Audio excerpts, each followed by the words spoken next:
కర్ర విరక్కుండా పాము చావకుండా ఎలాగ చెప్పాలన్నది చంద్రబాబు గారికి తెలిసినంతగా మరి ఎవరికి తెలియదు. రాజకీయంలో పుట్టి రాజకీయంలో పెరిగి రాజకీయంలో తిని రాజకీయంలో పడుకుని రాజకీయంలోనే బ్రతికేటటువంటి అలవాటు అయింది. అందుకని పర్ఫెక్ట్గా ఎప్పటికప్పుడు ఏ విధమైనదైనా సరే సంక్షేమ పథకాలు వద్దన్నా ఆయనకే చెల్లుతుంది, సంక్షేమ పథకాలు ఎందుకు ఇవ్వరు అన్నటువంటిదైనా ఆయనకే చెల్లుతుంది, ఆంధ్ర విభజన ఎందుకు చేయరన్నదైనా ఆయనకే చెల్లుతుంది, ఎట్లా విభజిస్తారన్నది ఆయనకే చెల్లుతుంది. ఎప్పుడున్న పరిస్థితులకు అనుగుణంగా అప్పుడు ఉంటుంది. అట్లాగే పునర్విభజన ఇంతకుముందు ఆంధ్రాకి అన్యాయం జరుగుతుంది 2018 టైంలో మాట్లాడింది ఆయనే, దక్షిణాది రాష్ట్రాలకు అన్యాయం జరుగుతుంది. ఇప్పుడు స్టాలిన్ ఆ నినాదాన్ని భుజానికి ఎత్తుకున్నాడు ఎలక్షన్స్ ముందు. ఈ టైంలో చంద్రబాబు ఏమో ఎన్డీఏలో భాగస్వామి ఉన్నారు. అలాగని తన ఆలోచన ఏం మారలా అలాగని మోడీకి వ్యతిరేకంగానో లేకపోతే కేంద్రానికి వ్యతిరేకంగా చెప్పలేరు. అందుకే వ్యూహాత్మకంగా మాట్లాడుకొచ్చారు.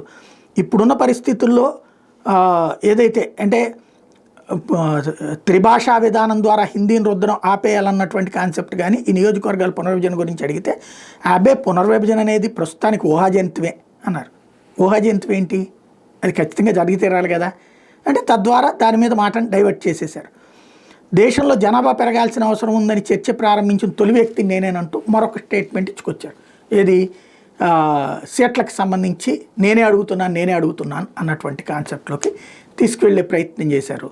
అసలు అంశం నుంచి చాలా టాక్టికల్గా అంటే బీజేపీతో గొడవ పడలేదు, అదే సందర్భంలో దీని నుంచి నేను బయటికి రాలేదు ఈ ధోరణి అంటే ఏదైతే దక్షిణాదికి అన్యాయం జరుగుతుందని కానీ దీని విషయంలో నేనేం తగ్గలేదు అన్న విషయాన్ని పరోక్షంగా చెప్పుకొచ్చారు.